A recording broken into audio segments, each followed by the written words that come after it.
From birds to squirrels to the underwater microscopic world, there was a lot to see this week in Huntley Meadows Park.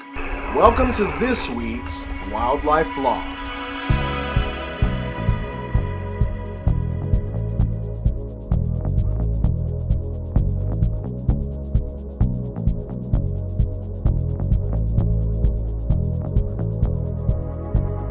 The main reasons photographers and nature lovers visit Huntley Meadows Park is to see all the amazing birds that congregate there. Take this tufted titmouse, for example.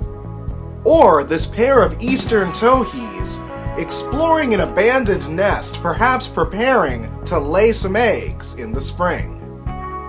I'm not sure what type of songbird this was, but I was mesmerized by its beady black eye and its striking red tail. If anyone can identify this guy for me, I would greatly appreciate it. Many of the birds I spotted in Huntley Meadows were busy trying to catch a meal.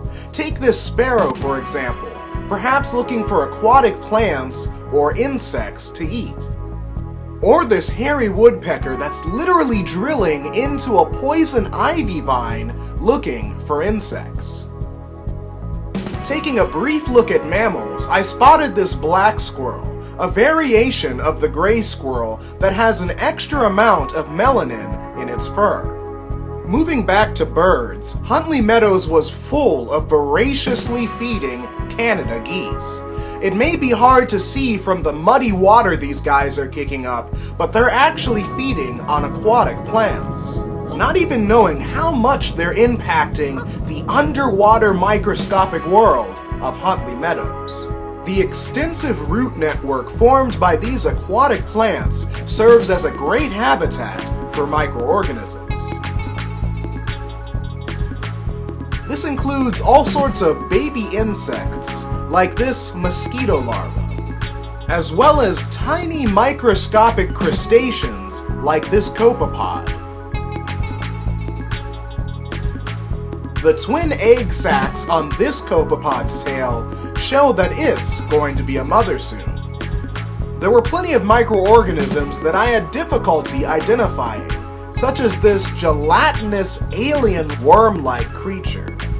There were also massive algal blooms forming in the open waters of the marsh. Like grass attracting cattle, this algal bloom attracted a red predator, some sort of protist that I have difficulty identifying. There was so much microscopic life on display, feeding and mating, that it would be difficult to cover it all in this video.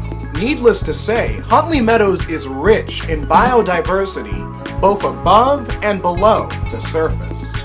Lifting our heads back above the surface, we can witness a change taking place. Winter is coming, leading me to wonder how the birds and other organisms of Huntley Meadows will react to these snowy conditions. One thing's clear, I'll be out there with my camera to find out. That's about it for this week. If you liked my work here, you should check out my Instagram, where I have all sorts of cool wildlife pictures. See you guys next week.